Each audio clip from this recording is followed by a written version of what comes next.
Hello dear students, welcome back to my YouTube channel. In this video we are going to discuss sample paper of class plus 2 and this is a September term exam जो आप लोगों के सितंबर के बेटा last में exam होने जा रहे हैं. उसके जो सैम्पल पेपर्स हैं पंजाब बोर्ड की तरफ से इशू हुए हैं और ये सैम्पल पेपर पंजाब बोर्ड की तरफ से ही आया है. आप लोग अच्छे से इसके अकॉर्डिंगली अपना जो पेपर प्रिपेयर कर सकते हो. और यहाँ पे क्लियर कट लिखा हुआ है, आप ऊपर देख सकते हो कि sample paper, this is not any paper या किसी स्कूल का पेपर नहीं है या कोई रियल पेपर नहीं है. This is just a sample paper. Sample paper एक ऐसा पेपर है जिससे आपको आइडिया हो जाएगा कौन से चैप्टर में से कैसे क्वेश्चंस आ सकते हैं. ठीक है जी.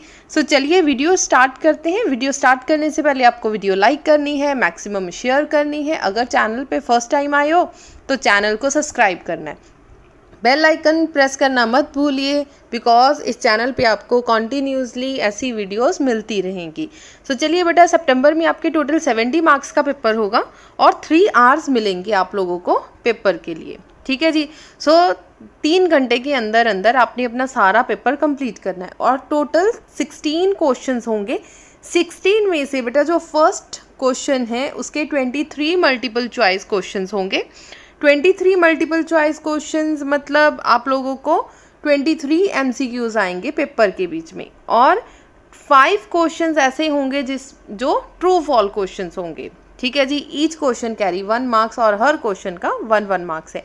2 से लेके 18 तक आपके 2 मार्क्स के क्वेश्चन होंगे इन विच 3 क्वेश्चंस इंटरनल चॉइस और जिसमें से 3 क्वेश्चंस ऐसे क्वेश्चंस होंगे जो इंटरनल चॉइस के क्वेश्चंस होंगे. मतलब टोटल 6 क्वेश्चंस आएंगे, 6 में से 3 क्वेश्चंस ऐसे होंगे जो इंटरनल चॉइस के क्वेश्चंस होंगे. नेक्स्ट है 6 to 14. 6 to 14 आप लोगों को मतलब 3 मार्क्स के क्वेश्चंस आएंगे और only 2 questions has internal choice. 6 से लेकर 14 तक बेटा 3 मार्क्स के क्वेश्चन होंगे और उनमें से सिर्फ और सिर्फ 2 क्वेश्चंस होंगे जिसमें से आपको इंटरनल चॉइस मिलेगी. मतलब 6 से लेके 6, 7, 8, 9, 10, 11, 12, 13 एंड 14 टोटल मिला के आपके 9 क्वेश्चंस बन रहे हैं. 9 क्वेश्चन में से आपको सिर्फ और सिर्फ 2 क्वेश्चंस ऐसे होंगे जिसमें इंटरनल चॉइस मिलेगी. 7 कंपल्सरी क्वेश्चंस होंगे. ठीक है जी.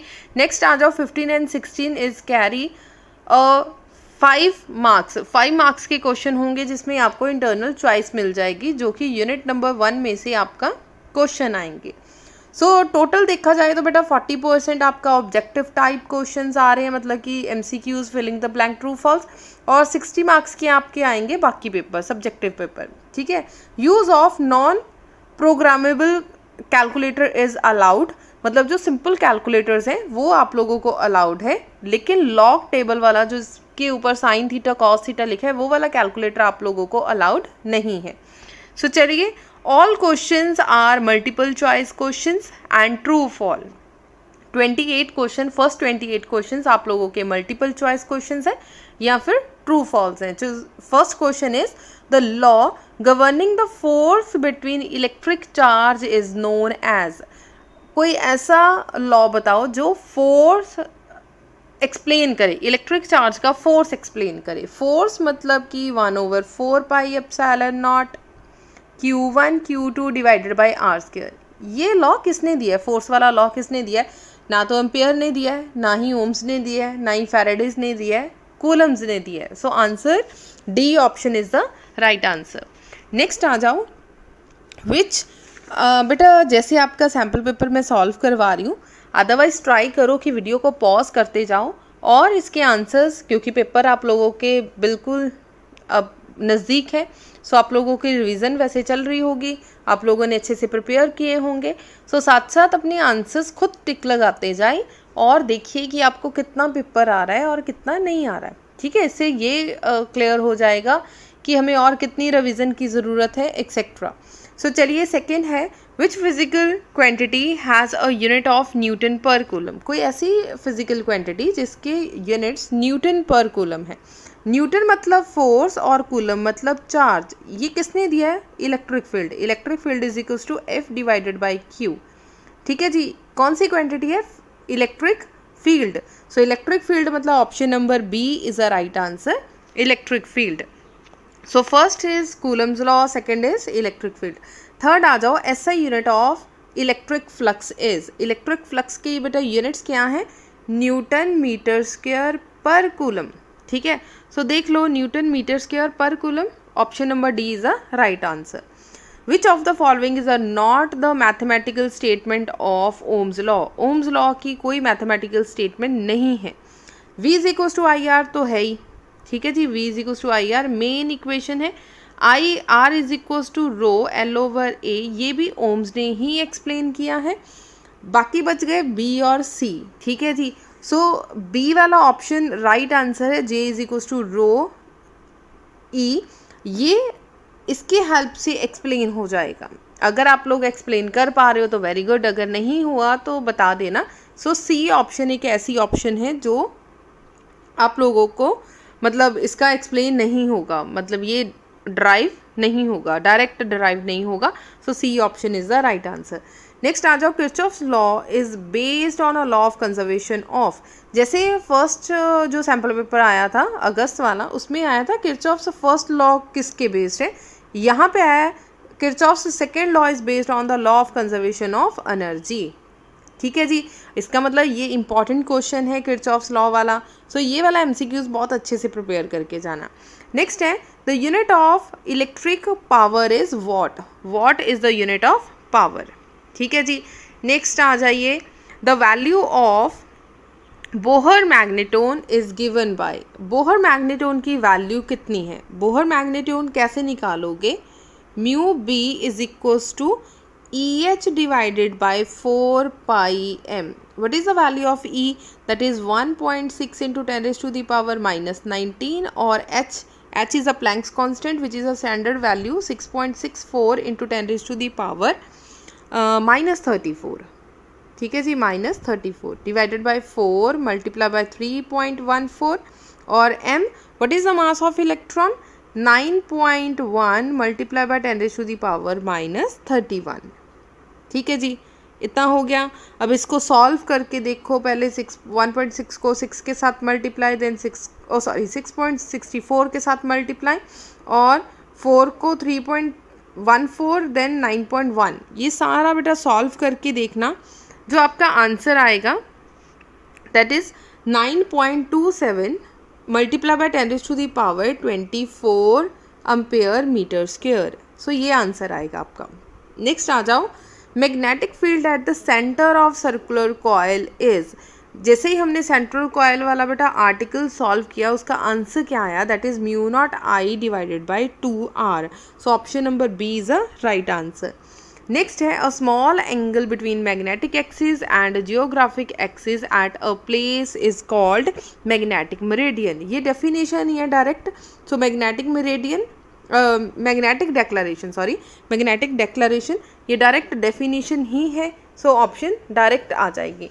नेक्स्ट है, 1 tesla is equal to. 1 tesla किसके इक्वल है, 10 raised to the power 4 Gauss के इक्वल। ये भी आपकी डेफिनेशन ही है, ऐसे यूनिट्स में आप लोगों को एक्सप्लेन किया गया होगा। नेक्स्ट है, what is the SI unit of pole strength. Pole strength की आप लोगों ने यूनिट्स बताने हैं।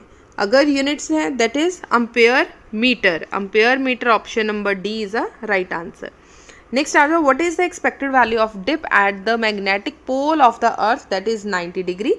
द एंगुलर फ्रिक्वेंसी मतलब omega of cyclotron is independent of. इसका मतलब इसे सॉल्व करके देखना होगा कि म्यू किसके इंडिपेंडेंट है। सबसे पहले हमें पता है साइक्लोट्रॉन में क्या है आपका, QVB is equals to mv square over r which is centripetal force. ठीक है जी, एक v के साथ कैंसिल आउट हो गया, हमारे पास क्या बच गया, QB is equals to mr, QB is equals to mvr। एक v घटा है ना, क्योंकि v स्क्वायर था। What is v over r? v over r is omega. So आ गया m ओमेगा। हमें सिर्फ ओमेगा चाहिए, ठीक है, यहाँ पे ओमेगा आ गया और m इसके पैर में ले जाओ, QB डिवाइडेड बाय m। मतलब मास के ऊपर डिपेंड करेगा है यहाँ पे मास। चार्ज के ऊपर डिपेंड करेगा, चार्ज के ऊपर डिपेंड करेगा, मैग्नेटिक फील्ड के ऊपर डिपेंड करेगा। इंडिपेंडेंट किसके हैं? स्पीड के। यहाँ पे स्पीड नहीं है, इसका मतलब speed is a right answer. Omega का आंसर क्या आया? Q B divided by R. Mass के इक्वल भी है, Q B divided by R, यही आया आंसर हमारा। ठीक है, sorry M, mass, Q B divided by M. Mass पे भी डिपेंड करेगा, सिर्फ स्पीड है जिस पे डिपेंड नहीं करेगा, बाकी सारी चीज़ों पे डिपेंड करेगा। नेक्स्ट आ जाओ, dimension formula of magnetic field. This is most important and easiest question. So इसका आंसर क्या आएगा? M L square M L zero T minus two A minus one. So C option is the right answer. Next, Ampere circular law is, this is the most important and easy, इससे ज़्यादा easy नहीं हो सकता। अगर आपको ये question नहीं आता, इसका मतलब आप लोगों को बहुत ज़्यादा मेहनत की ज़रूरत है, बहुत ज़्यादा पढ़ने की ज़रूरत है। So option number A is a right answer. If the pole strength of a bar magnet, अगर आपके पास एक बार मैग्नेट है, this is the north pole and south pole, cut into the two pieces, आप लोगों ने इसको to pieces में कट कर दिया। अगर दो पोर्शन में कट कर दिया, अब क्या होगा? ये वाला पोर्शन ऑटोमेटिकली साउथ पोल बन जाएगा और ये वाला ऑटोमेटिकली नॉर्थ पोल बन जाएगा। इसका मतलब इसको जितने मर्जी पोर्शंस में कट करते जाओ, फर्दर अगर इसको कट करोगे इस तरीके से, ठीक है, क्या होगा? फर्दर ये वाला पोर्शन साउथ पोल और ये वाला पोर्शन नॉर्थ पोल बन जाएगा। सो इस तरीके से कॉन्टीन्यूसली ये पार्ट्स में डिवाइड होता जाएगा। इसका मतलब इसकी जो लेंथ है या इसकी जो मैग्नेटिक फील्ड है वो क्या होगी? सेम रहेगी। ठीक है जी। So option number C is a right answer. Next है लेंस लॉ इज, जो लेंस लॉ है वो किस चीज़ को कंजर्व करेगा? Law of conservation of energy. This is the most most most important question.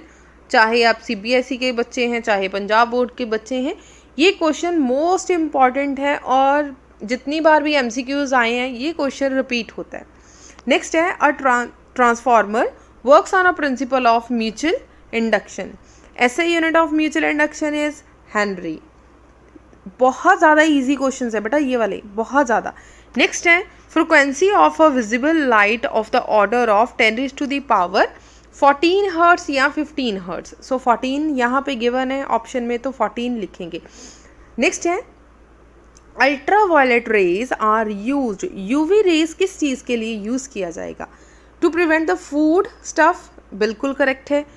Next है, इन्वेस्टिगेशन में यूज़ होगा, ये भी करेक्ट है। नेक्स्ट है, सर्जरी में यूज़ होगा, ये भी करेक्ट है। इसका मतलब सारे के सारे ही करेक्ट है। So all of above, option number D is a right answer. Next आ जाओ, which EM wave has a minimum energy. अगर आप लोगों ने मेरे चैनल के ऊपर ही ये चैप्टर कंप्लीट किया है तो आप लोगों ने एक ट्रिक सुनी होगी, Ram may I visit your ex girlfriend. ठीक है, Ram may I visit your ex girlfriend, 2-4 बार इस लाइन को बोलो। आप लोगों को वैसे भी इजी सा ट्रिक बनाया मैंने, बहुत इजीली आपको याद हो जाएगा। Ram may I visit your ex girlfriend. R मतलब रेडियो वेव, ठीक है। एम मतलब माइक्रोवेव, एम मतलब माइक्रोवेव। आई मतलब इंफ्रारेड रेज और वी मतलब विजिबल लाइट, विजिबल लाइट।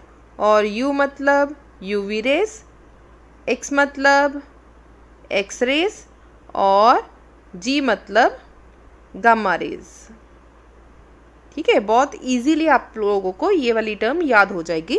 अब देखो, जो गामा रेज है इसकी जो फ्रिक्वेंसी है सबसे ज़्यादा है। इसकी फ्रिक्वेंसी क्या है? म्यू सबसे ज़्यादा है और वेवलेंथ सबसे कम है। ठीक है जी। सिमिलरली जो आपकी सबसे पहले नंबर पे रेडियो वेव है, उसकी फ्रिक्वेंसी सबसे ज़्यादा कम और लैम्डा सबसे ज़्यादा है। हमें एक रिलेशन हम लोगों ने पढ़ा है विच इज़, अगर आप लोगों को पता है तो कमेंट सेक्शन में लिखिए और मैक्सिमम इस तरीके के क्वेश्चंस की तैयारी कीजिए क्योंकि these are the most important questions. ठीक है, अभी देखो ई का फॉर्मूला पता है हमें, एच म्यू। ठीक है, जिसकी फ्रिक्वेंसी सबसे ज़्यादा होगी उसकी एनर्जी सबसे ज़्यादा है। फ्रिक्वेंसी सबसे ज़्यादा किसकी है? गामा रेज की। इसका मतलब एनर्जी भी किसकी होगी, गामा रेज की। अब क्वेश्चन ध्यान से देखो, क्वेश्चन आप लोगों को है which EM wave has the minimum energy. अगर मैक्सिमम एनर्जी बेटा गामा रेज की है तो मिनिमम किसकी होगी, रेडियो वेव की। So radio wave is a right answer. ठीक है, ऑप्शन नंबर ए आपका क्या होगा, राइट आंसर होगा। अगर किसी को भी कोई प्रॉब्लम आए कुछ समझने में तो प्लीज़ बता देना। कोई ऐसी रेडियो वेव बताएं जो आई सर्जरी में यूज़ की जाती हैं, which is ultraviolet rays. Next है IeV is equal to 1.6 into 10⁻⁻19 joule. क्या ये करेक्ट है? यस, ये करेक्ट है। सो लिख लो ट्रू। नेक्स्ट क्वेश्चन है the electric and magnetic field in an electromagnetic waves are in this relation. क्या ये रिलेशन करेक्ट है? नहीं, ये रिलेशन करेक्ट नहीं है, सो फॉल्स। नेक्स्ट है Gauss law of electromagnetic state that net magnetic flux through the closed surface is always zero. क्या always ही zero रहेगा? Yes, it is correct. ठीक है, फर्स्ट क्या हो गया, ट्रू, सेकंड फॉल्स, तीसरा भी करेक्ट। नेक्स्ट है among commonly available material steel is preferred over soft iron to make transformer. कहते हैं स्टील को यूज़ करते हैं सॉफ्ट आयरन की बजाय ट्रांसफार्मर के अंदर, जबकि हम लोग सॉफ्ट आयरन को यूज़ करते हैं ट्रांसफार्मर में। इजीली मैग्नेटाइज और इजीली डीमैग्नेटाइज हो जाएगा, स्टील को प्रेफरेंस नहीं देंगे, सो फॉल्स। नेक्स्ट है वेल्डिंग के अंदर यूज स्पेशल ग्लास गॉगल्स या face mask with glass window to protect their eyes. So protect करने के लिए स्पेशल टाइप के ग्लासेस हैं, सो ट्रू, ये बिल्कुल ट्रू है। नेक्स्ट आ जाओ, write down the 3 properties of electric field lines. अब ध्यान से देखिए, ये क्वेश्चन जो है मैं आप लोगों को प्रॉपरली इसके जो एक्सप्लेनेशन दे दूंगी। आप लोग एक बार इसे स्क्रीनशॉट लेना है तो स्क्रीनशॉट ले लो, अदरवाइज जैसे जैसे साथ साथ एक्सप्लेन करती जाऊंगी आप लोग जो इसे देखते जाना। लास्ट के अंदर बेटा आप लोगों के ब्लूप्रिंट ऐसे दे रखा है। ठीक है, मैंने अपने चैनल के ऊपर फ़ोटो डाल रखी है, आप लोग वहाँ से भी इसे डाउनलोड कर सकते हो। ठीक है, इंस्ट्रक्शंस दे रखी हैं। इंस्ट्रक्शन में लिखा हुआ है कि टोटल परसेंटेज ऑफ न्यूमेरिकल 21% रहेंगी, मतलब 15 मार्क्स के अप्रॉक्सीमेटली आपको न्यूमेरिकल्स आएंगे ही आएंगे। Question in the paper can be ask only from mentioned PSCB syllabus. PSCB के सिलेबस के अकॉर्डिंगली ही आपका पेपर आएगा। Question from any topics which is not mentioned in the syllabus will be considered as out of syllabus. अगर कोई topic syllabus में mention नहीं है वो आउट ऑफ सिलेबस काउंट किया जाएगा। Time and limit, length limit of the paper should be kept in a mind while setting the paper. जब भी पेपर सेट होगा आपका टाइम और लेंथ को ध्यान में रख के बनाया जाएगा। This paper should be made 40% objective and 60% subjective. This paper should be ask only for the syllabus from 1 April to 31 August. मतलब फर्स्ट 5 यूनिट में से आप लोगों को पेपर आएगा। सो चलिए 2 और 3 मार्क्स के क्वेश्चन स्टार्ट करेंगे। 2 मार्क्स का बेटा आपके पास क्वेश्चन है, write down the 3 properties of electric field lines. Electric field lines की कोई 3 प्रॉपर्टीज बताओ। Number 1 is the electric field lines begin from positive charge and and from negative charge. Start कहाँ से होगा? पॉजिटिव से। ठीक है, स्टार्ट कहाँ से होगा? पॉजिटिव से, और एंड कहाँ पे होगा? आपके नेगेटिव पे। 2 electric field lines never cross with each other, this is the most important. Even ये अलग से क्वेश्चन भी बन के आ सकता है। Electric field lines are imaginary lines. Imaginary झूठी मूठी लाइंस है, मतलब कि देखने में हमें दिखाई नहीं देगी, लेकिन अगर उसको ड्रॉ करने की कोशिश करोगे with the help of with the help of electric charges तो बन जाएंगी।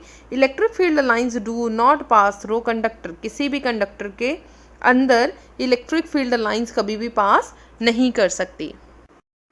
नेक्स्ट क्वेश्चन है, if an oil drop of weight 3.2 mg into 10⁻⁻13। Weight मतलब कि W किसके इक्वल है? mg के इक्वल, और mg हमें गिवन है 3.2 मल्टीप्लाई बाय 10⁻⁻13 न्यूटन।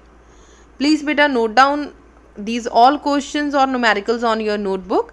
अगर कैलकुलेशन में कोई प्रॉब्लम हो तो प्लीज़ कमेंट सेक्शन में बता देना।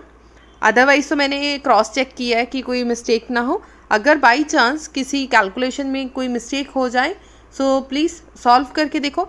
अगर हाँ पॉइंट्स में थोड़ा बहुत ऊपर नीचे है तो डोंट वरी, थोड़ा बहुत ऊपर नीचे हो सकता है। अगर बिल्कुल आंसर आपका ऑपोजिट आ रहा है या मेरा ऑपोजिट आ रहा है तो प्लीज़ कमेंट सेक्शन में दे देना, ठीक है जी। Balance in an electric field, electric field के अंदर है मतलब ई की वैल्यू आप लोगों को गिवन है 5 × 10⁵ 5 volt per metre. Find the charge on the drop liquid drop. Charge मतलब हमें क्यू पता करना है, ठीक है जी। अगर क्यू पता करना है, कोई ऐसा फॉर्मूला जिसकी हेल्प से हम लोग ये पता कर सकते हैं।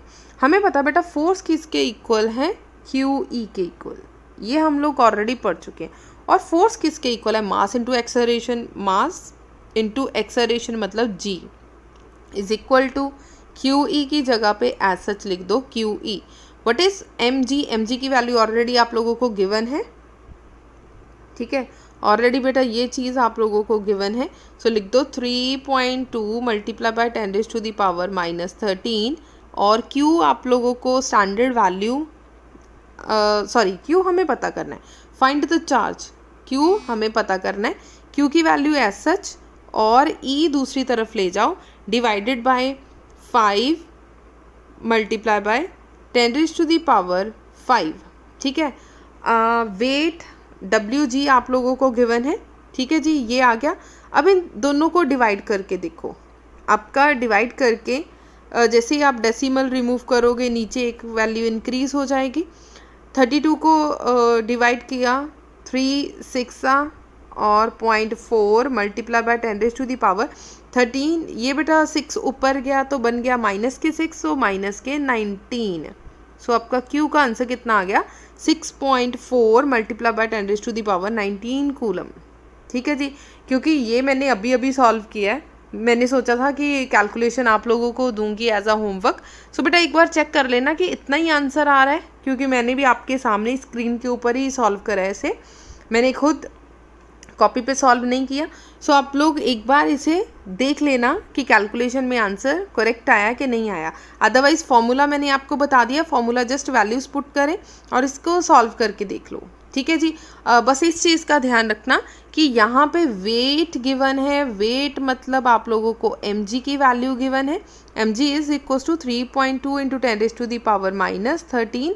समटाइम कुछ स्टूडेंट्स क्या करते हैं, m की वैल्यू मास लिखेंगे 3.2 × 10⁻13 और g की वैल्यू लिखेंगे 9.8। जब आप ऐसे सॉल्व करोगे तो आंसर आपका चेंज हो जाएगा, ठीक है, क्योंकि ऑलरेडी वेट गिवन है, वेट मतलब आप लोगों को mg गिवन है, डायरेक्ट इसकी वैल्यू इतनी पुट करेंगे। अब आ जाओ नेक्स्ट, स्टेट ओम्स लॉ। आप लोगों ने ओम्स लॉ बताना है। What is Ohm's law, Ohm's law क्या है, V is equal to IR, इसकी डेफिनेशन बतानी है। देन डिफाइन रेजिस्टेंस, आपको रेजिस्टेंस की डेफिनेशन लिखनी है। So answer is Ohm's law states that current flows through a conductor is directly proportional to potential difference, मतलब I is directly proportional to V या फिर V is directly proportional to I। जैसे directly proportion का sign आप लोग remove करोगे तो R आ जाएगा, V is equal to IR। Next है डिफाइन रेजिस्टेंस। रेजिस्टेंस इज क्या है, resistance is a measured of opposition of a current flows in an electric circuit. Electric circuit के अंदर जो एक ऑपोजिशन फोर्स या ऑपोजिशन करंट जो चीज़ हमें फील हो रही है, that is the resistance. Resistance को हम ओम्स में मेजर करेंगे और उसके सिंबल क्या है, म्यू। नेक्स्ट क्वेश्चन पे आए, a wire carries a current, मतलब आप लोगों को आई गिवन है 0.5 ampere end voltage V given है 1.5 volt. What is the resistance, बेटा V किसके इक्वल है, IR, और R किसके इक्वल आएगा, V divided by I। What is V आपको गिवन है 1.5 डिवाइडेड बाय 0.5, 5 1 ज़ा 5, 5 3 ज़ा 18। V इज इक्वल टू, हमें पता करना है V is equal to IR है, R given, what is the resistance, R पता करना है, I उसके पैर में ले जाओ, ठीक है जी। सो आ गया 3 ohm resistance. So this is the simple answer, ये तो बिल्कुल सिंपल आंसर ही था। नेक्स्ट बेटा जो क्वेश्चन है, how can you convert a moving coil galvanometer of resistance G without derivation into an ammeter and voltmeter. आप लोगों ने गल्वानोमीटर को अम्पेयर और वोल्टमीटर में कन्वर्ट करना है। कैसे कन्वर्ट करोगे? अगर galvanometer can be converted into an ammeter में अगर कन्वर्ट करना है गल्वानोमीटर को by connecting a low resistance parallel to the galvanometer. अगर आप लोगों ने एक लो रेजिस्टेंस डिवाइस लिया और गल्वानोमीटर के पैरेलल कनेक्ट कर दिया, ये जो सर्किट बनेगा दिस इज अमीटर। याद रखना एपी सीरीज, अगर गल्वानोमीटर को अम्पेयर्स में कन्वर्ट करना है तो आप लोगों को पैरेलल कनेक्ट करना होगा और लो रेजिस्टेंस डिवाइस के साथ। सिमिलरली वोल्टमीटर में कैसे कन्वर्ट करेंगे? वीएस मतलब वोल्टमीटर को सीरीज में कन्वर्ट करना है और हाई रेजिस्टेंस की हमें वैल्यू चाहिए। A galvanometer can be converted into voltmeter by connecting a large resistance in series to the galvanometer. Next आ जाओ, नेक्स्ट क्वेश्चन है विच आउट ऑफ 3, इन तीनों में से अगर आप लोगों को हाई रेजिस्टेंस लो रेजिस्टेंस देखनी है तो किसकी होगी? जो अमीटर है that is the lowest resistance. Ammeter इन तीनों में से जो अम्पेयर है दिस इज़ लोएस्ट, और जो वोल्टमीटर है दैट इज़ हाईएस्ट। इसका मतलब गल्वानोमीटर सेंटर वाली टर्म है, सो इस तरीके से आप इसे लिख सकते हो। नेक्स्ट आ जाओ, find the flux density of a moving magnetic field to cause 62.5 electron volt. सबसे पहले बेटा सबसे पहले E लिख लो कि E आपको कितना गिवन है, 62.5 इलेक्ट्रॉन वोल्ट। इलेक्ट्रॉन वोल्ट को जाउल्स में कन्वर्ट करो, 62.5 multiply 1.6 into 10⁻⁻19 electron volt. Sorry, electron volt को जाउल्स में कन्वर्ट किया, जाउल्स, ठीक है। Moving in a circular path of radius 5 centimetre. R आप लोगों को गिवन है 5 सेंटीमीटर, सेंटीमीटर्स को मीटर्स में कन्वर्ट करो, 5 इंटू 10⁻⁻2 मीटर, ठीक है जी। ये चीज़ आप लोगों को गिवन है। We have to find the flux density. Flux density मतलब आप लोगों को बी की वैल्यू पता करनी। अब कोई ऐसा फॉर्मूला ढूंढो जिसमें बी की वैल्यू आए और एनर्जी यूज़ हो। सो ई किसके इक्वल है? Half B square Q square R square over M. लेकिन हमने सिर्फ बी पता करना है, सो बी को इस तरफ रहने दो, ये वाली दोनों टर्म्स दूसरी तरफ लेके जाओ। सो 2em, ये वाली दोनों टर्म्स भी दूसरी तरफ ले जाओ। Q square R square is equals to B square. Square हटाकर दूसरी तरफ ले जाओ, अंडर रूट के अंदर आएगा आप लोगों की term b is equals to √2em divided by R square, और q दोनों अंडर रूट से बाहर निकल गई तो ये टर्म 2 की जगह पे 2, e की जगह पे 62.5 into 1.6 into 10⁻⁻19, m 9.1 into 10⁻31, q 1.6 into 10⁻19 और r की वैल्यू 5 इंटू 10⁻2। बाकी सारी कैलकुलेशन मैंने बहुत बारीकी से सॉल्व करी है, सो आप लोग आंसर चेक कर सकते हो, ये 100% आंसर करेक्ट है, ठीक है। नेक्स्ट आ जाओ, write the laws of electromagnetic induction. Electromagnetic induction के आप लोगों को लॉज लिखने हैं, विच इज़ वेरी सिंपल और इम्पॉर्टेंट लॉज हैं आप लोगों के इलेक्ट्रोमैग्नेटिक इंडक्शन के। इलेक्ट्रोमैग्नेटिक इंडक्शन जो फैराडेज ने लॉ दिए थे, सो आप लोगों ने ये लॉज लिखने हैं। Induced EMF is produced in a coil whenever magnetic flux linked with it changes। जब आपका मैग्नेटिक फ्लक्स कॉन्टिन्यूसली चेंज होता जाएगा उतना टाइम तक आपका इंड्यूस्ड ईएमएफ प्रोड्यूस होता रहेगा। The induced EMF last so long as the change in the magnetic flux linked with the coil. जब तक मैग्नेटिक फ्लक्स आपकी कॉइल के साथ लिंक किया हुआ है तब तक आपका इंड्यूस्ड ईएमएफ लास्ट टाइम तक रहेगा। Next is magnitude of induced EMF is directly proportional to the rate of change of magnetic flux। ठीक है जी। नेक्स्ट आ जाओ, what is magnetic flux. Magnetic flux क्या है, इसके यूनिट्स लिखो। ये बहुत ज़्यादा सिंपल और इम्पॉर्टेंट टॉपिक है, सो आई थिंक आप लोग ये पढ़ सकते हो। जो चीज़ें एक्सप्लेन करने वाली नहीं है आई विल ट्राई कि वो मैं चीज़ें ऐसे स्किप कर दूँ। Right any 2 uses of microwave. Microwave के कोई भी 2 यूजेस लिखने हैं विच इज़ ऑल्सो इम्पॉर्टेंट। बेटा microwave x raise gamma rays कोई भी है, सारे यूजेस मोस्ट इंपॉर्टेंट है, इसकी प्रॉपर्टीज़ मोस्ट इंपॉर्टेंट है। सो मैंने यहाँ पे आप लोगों को स्क्रीन पे प्रोवाइड कर दिया इसका आंसर, आप लोग पढ़ सकते हो। नेक्स्ट है इंफ्रारेड रेज की कोई यूजेस बताने हैं। सो इंफ्रारेड रेज की कोई भी यूजेस, 2 यूजेस बोला है मैंने, 4 यूजेस यहाँ पे लिखे हुए हैं, आप कोई भी याद कर सकते हो। नेक्स्ट है make a circuit diagram, state and prove by Wheatstone bridge principle. अब देखो सर्किट डायग्राम बनाने, स्टेट मतलब डेफिनेशन लिखनी है और इसका प्रूफ देना है आप लोगों को। ठीक है जी, सबसे पहले आप लोगों को व्हीटस्टोन ब्रिज का डेफिनेशन प्रॉपर वे से लिखनी है। सो ये सारी प्रॉपर डेफिनेशन, इसकी डायग्राम आप अच्छे से बनाओगे।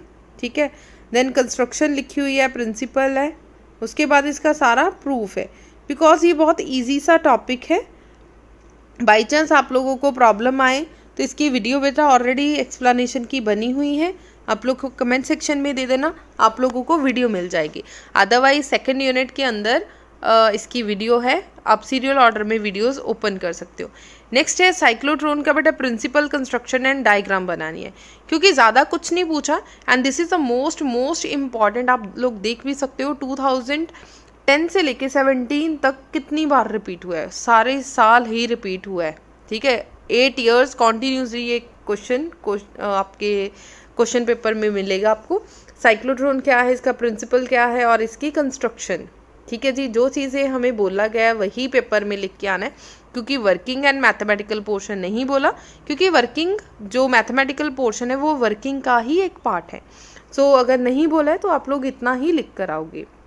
Using phasor diagram drive the expression for impedance of AC circuit containing LCR series circuit.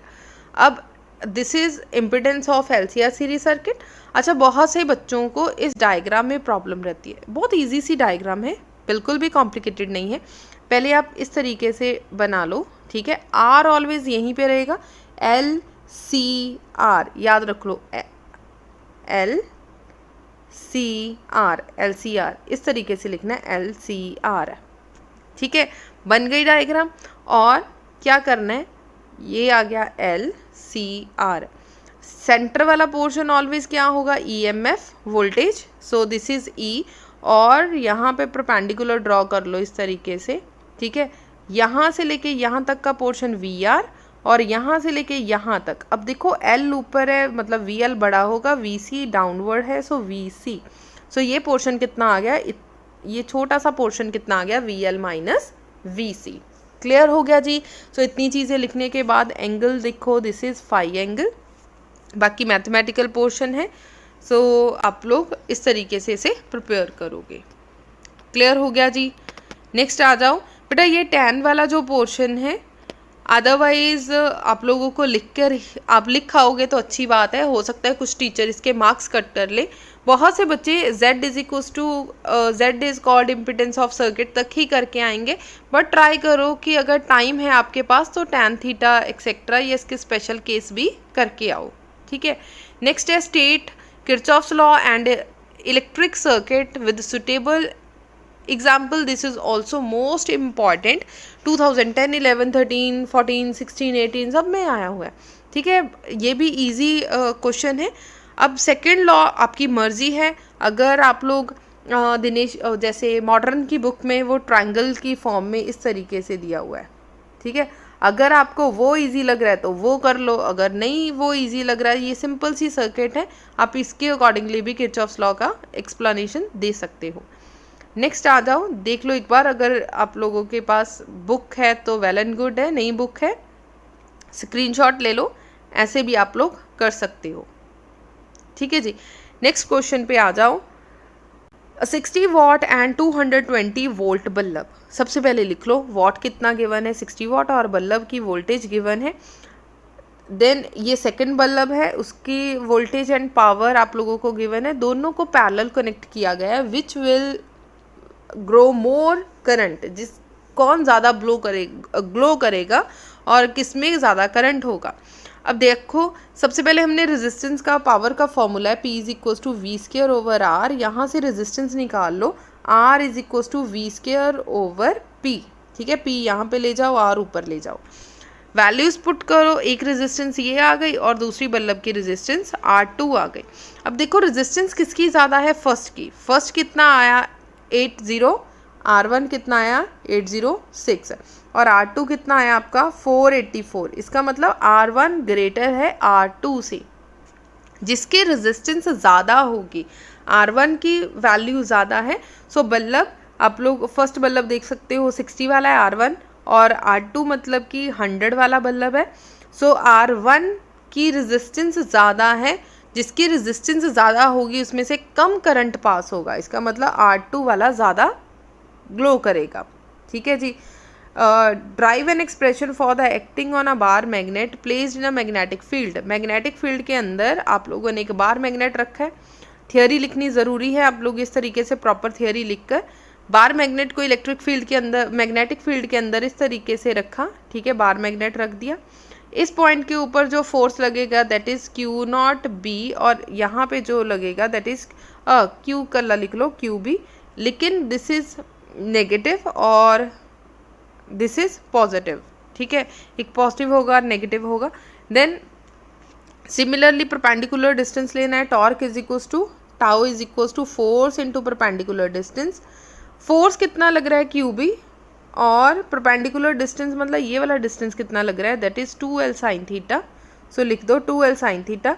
Sign theta remove कर दो that is QB multiply by, पहले Q इंटू 2B लिख दो that is equals to M divided by multiply by B vector की form में। जैसे ही sine remove करोगे क्रॉस प्रोडक्ट आ जाएगा।